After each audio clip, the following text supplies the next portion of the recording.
Touring kena ringgul bisa, explore gumuk pasir di Bromo bisa, ngelewatin kemacetan di Sudirman bisa, dan yang paling penting, parkir di lobi mall juga bisa. Ini dia Royal Enfield Guerrilla 450.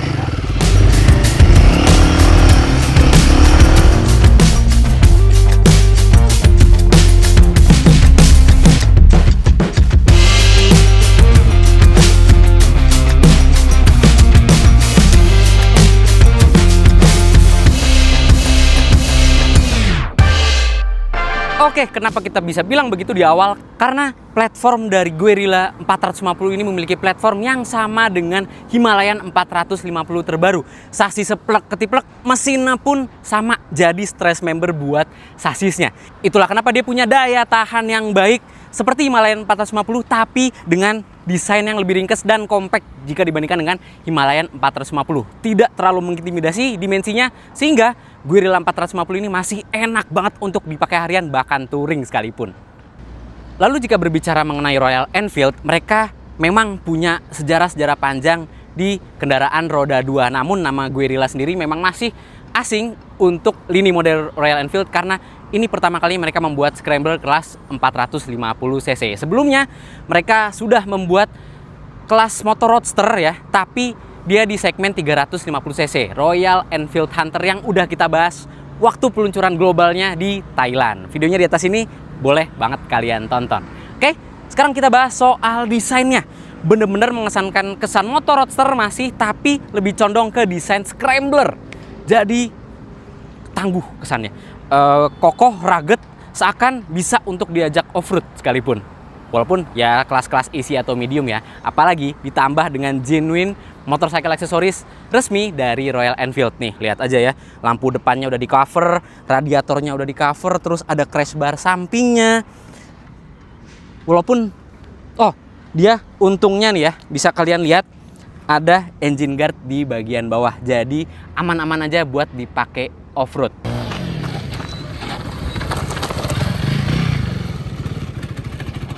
Sampai situ memang kesana tangguh banget si Guerrilla 450 ini. Tapi kenapa kita bisa bilang kalau motor ini enak untuk dipakai harian? Karena dengan badan gue yang cuma 164 cm nih ya, kecil badan gue, tapi tuh naik motor ini tuh berasa ya, kalau dikasarin sih ya kayak naik Bison modif ya. Tapi nih, tinggi kursinya cuma 780 mm, dan karena travel suspensinya lumayan main ya, dia yang bagian belakang 150 mm, yang depan 140 mm, jadi dia lumayan ambles sehingga kaki gue bisa menapak dengan mudah.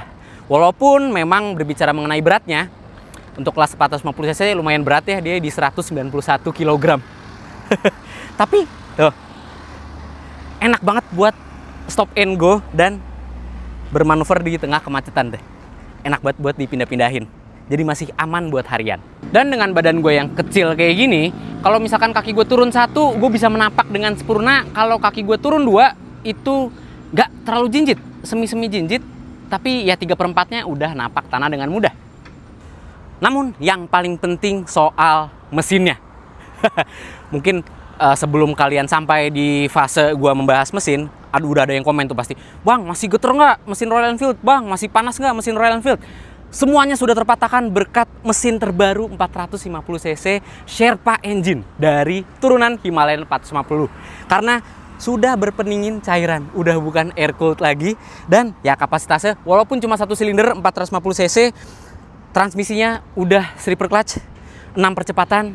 Itulah mengapa mesinnya jadi lebih halus rasanya.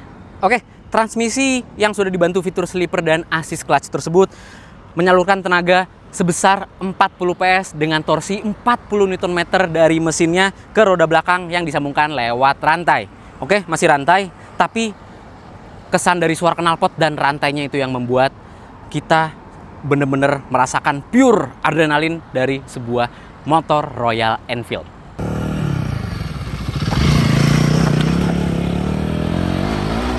Sekarang kita lanjut lagi bahas soal panel instrumen yang ada di Royal Enfield Guerrilla 450. Kita lihat turunan persis dari Himalayan 450, karena lagi-lagi seperti yang kita bilang dari awal, ini adalah Himalayan 450 yang ditelanjangin, jadi lebih ringkas. Kita lihat di bagian kiri Nah, masih ada tombol dial ya untuk mengatur lampu jauh, lampu dekat, tuh, sama lampu pas beam, dan di bagian atasnya ada tombol home untuk mengatur speedometer panelnya. Lalu di bawahnya standar ya, tombol sein, dan di bagian kanan dari klakson itu ada joystick untuk mengatur speedometer juga. Lalu ada klaksonnya. Nah, bentar. Kita dengerin klaksonnya apakah lantang? Nah, lantang sesuai motor India. Lanjut lagi di sebelah kanan, dia tombol paling atasnya ada tombol hazard, terus dial untuk ini ya, engine start stop, dan tombol mode berkendara. Yang sayangnya mode berkendaranya nggak kayak Himalayan yang bisa ABS kita matiin. Dia cuma ada 2, performance sama eco aja, tanpa ABS bisa kita matiin sama sekali. Oke, sekarang kita ke area yang lebih gelap karena kita mau ngeliatin panel 4 inci TFT speedometernya. Jadi kalau kalian bilang Royal Enfield masih ketinggalan zaman, sekarang udah enggak. Udah canggih banget speedometer, bahkan perlampuannya udah full LED ya. Oke, sekarang kita bahas soal speedometernya ya. Udah full layar dan mode tampilannya, interface-nya bisa kita ganti. Mau mode yang full tachometer atau mode yang full informasi. Jadi ada 2 mode tampilannya. Bisa setting auto ini juga ya, day and night, jadi bisa ngegelapin sama terangin sendiri. Dan tuh kelihatan ya, dia karena udah panel TFT full, sudah dilengkapi dengan fitur Royal Enfield Tripper yang bisa menampilkan peta navigasi secara langsung di speedometernya. Bukan turn by turn, tapi petanya langsung yang ditampilin di speedometer. Gimana? Udah makin canggih nggak tuh Royal Enfield? Nah, mungkin emang tampilan petanya nggak kelihatan sekarang karena mesti terkoneksi ke smartphone dulu lewat aplikasi Royal Enfield Tripper. Nah, jadi mesti dikoneksiin dulu. Ini makanya icon linknya belum aktif sama sekali. Mesti sign in dulu, baru bisa nampilin tampilan navigasi Trippernya yang sudah berbasis Google Maps. Sekarang masuk kita ke inti video ini, yaitu impresi berkendara Guerrilla 450. Oke, dari segi ergonominya tadi di awal udah dibahas sedikit. Ini nyaman untuk harian karena nih bisa kalian lihat segitiga ergonominya ya. Posisi footpack dia nggak terlalu ke belakang banget dan nggak terlalu ke depan sehingga masih nyaman untuk menopang badan. Tapi karena tangkinya yang lumayan besar 11 liter ini, jadi buat badan gue yang 164 cm, ke bagian stangnya agak bungkuk. Walaupun untuk perjalanan panjang Royal Enfield Guerrilla 450 ini masih nyaman ya, di bagian joknya yang lumayan empuk dan menahan lumbar support dengan baik. Stangnya juga lebar, tapi kalau dipakai untuk lama-lama lumayan pegel ke bagian tangan karena badan kita agak condong ke depan. Tapi dengan ergonomi posisi berkendara yang seperti ini, kita bisa sigap berkendara melewati kemacetan, melewati medan off-road sekalipun dengan Guerrilla 450 ini.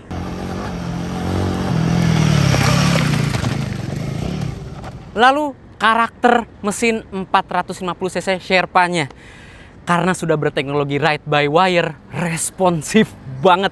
Torsi 40 Nm terasa bahkan dari putaran bawah sekalipun. Oke, di gigi 1 masih bisa kita berkendara dengan pelan, santai, tapi kita ganti ke gigi 2 langsung meledak-ledak tenaganya. Lumayan serem. Ciri khas Royal Enfield banget, jadi torsi putaran bawahnya meledak-ledak. Tapi tenaganya cukup untuk harian, walaupun setelah kita coba ya sampai ke gigi 6, sayang top speednya cuma 140 km per jam. Padahal potensinya ada, gue rasa ini. Karena di 140 km per jam mesinnya seperti kayak di limit. Jadi dia berasa ketahan. Sebenarnya bisa lagi tuh di setting mungkin sehingga bisa melewati batas kecepatan 140 km per jam. 450 cc cuy, harusnya bisa sih. Karena itu, susul-menyusul juga melewati tanjakan di Royal Enfield Guerrilla 450 ini bisa dilakukan dengan sangat mudah. Makanya enak banget buat dipakai touring nih. Oke, lanjut lagi dengan mesin yang torsi meledak-ledak dan horsepower yang mungkin standar-standar aja. Gimana soal pengeremannya? Sebenarnya pengeremannya juga lumayan ya. Di bagian depan, master rem, udah disc brake. Terus ABS depan belakang, yang belakang juga udah disc brake. Pengeremannya pun bisa dilakukan dengan mulus ataupun ngerem mendadak juga bisa kita takar dengan mudah lewat tuas rem di kaki dan juga di tangannya. Ini masih enak soal pengeremannya, nggak terlalu keras, jarak main juga masih bisa kita takar sehingga pengereman halus dan pengereman pakem bisa kita lakukan di Royal Enfield Guerrilla 450 ini. Makanya mendukung banget kesigapan berkendara dengan motor yang satu ini. Lalu soal bantingannya. Oke, walaupun desainnya benar-benar kayak retro scrambler roadster, motor ini peruntukannya dari segi bantingan memang cocok untuk digunakan on-road atau dalam kota. Karena dari segi suspensinya ya, dia depan teleskopik bukan upside down, dan yang belakang dia monoshock. Tapi dari segi jarak mainnya atau travel suspensinya, dia nggak terlalu jauh. Jadi yang depan itu 140 mm, yang belakang itu 150 mm kira-kira, nggak sampai 200 mm, sehingga berkendara di on-road masih stabil. Tapi untuk digunakan ngelewatin gravel, kerikil, atau jalanan tanah yang easy off-road ya, itu bisa dilakukan di Guerrilla 450 ini dengan nyaman. Bantingan suspensi tersebut membuat Royal Enfield Guerrilla 450 di kecepatan tinggi stabil. Bahkan ketika belok menikung itu juga tetap stabil tanpa ada rasa doyong-doyong di bagian buntutnya. Oke, bahas lagi soal kaki-kakinya. Di bagian velgnya dia bukan jari-jari tapi casting wheels, dan kalau misalkan kalian lihat profil bannya itu di depan 120/70 lingkar 17 inci, sementara yang di bagian belakang 160/60 dengan lingkar ban yang sama juga di bagian depan 17 inci juga. Sama-sama bannya dari CEAT. Oke, jadi itu dia impresi berkendara kita mengenai Royal Enfield Guerrilla 450. Kita pakai buat harian, mungkin akan kita pakai buat touring kali ya di next video. Karena asik banget ini motor dari segi rasa berkendaranya, dari fitur-fitur yang disediakan. Walaupun desainnya retro, tapi fitur-fitur dan teknologi mesinnya udah canggih banget. Nggak kayak Royal Enfield yang sebelum-sebelumnya. Karakter mesinnya masih yang tahun 2000-an, tapi sekarang Royal Enfield sudah lebih canggih dibandingkan dengan Royal Enfield terdahulu. Itulah kenapa gua seneng banget kalau bahas Royal Enfield, karena tiap kali ada model baru yang muncul, dia pasti ada penambahan teknologi yang loncatannya jauh dibandingkan dengan motor-motor sebelumnya. Namun soal harganya, untuk di segmen 450 cc emang harganya lumayan kurang kompetitif, karena Guerrilla 450 dibanderol 149,9 jutaan on the road Jakarta. Tapi kalau misalkan kita ingat-ingat lagi ya, peraturan di Indonesia memang mengharuskan harga moge itu lebih tinggi dibandingkan negara asalnya, karena lagi-lagi cc-nya sudah di atas 250 cc. Cuma kalau kita pikir-pikir lagi ya, semisal harga moge lebih murah, berarti populasinya akan lebih banyak. Dan potensi kecelakaannya juga bakal lebih banyak, karena misalkan kalau kalian lihat di medsos-medsos, apalagi di akunnya Mas Permana ya, Mas Permana Trias, yang tiap hari ada aja kecelakaan motor-motor yang itu baru kecelakaan motor kecil. Gimana kalau populasi moge lebih banyak, bakal lebih ngeri lagi kecelakaannya. Makanya sebenarnya ada plus minus soal pengendalian harga dari moge itu sendiri.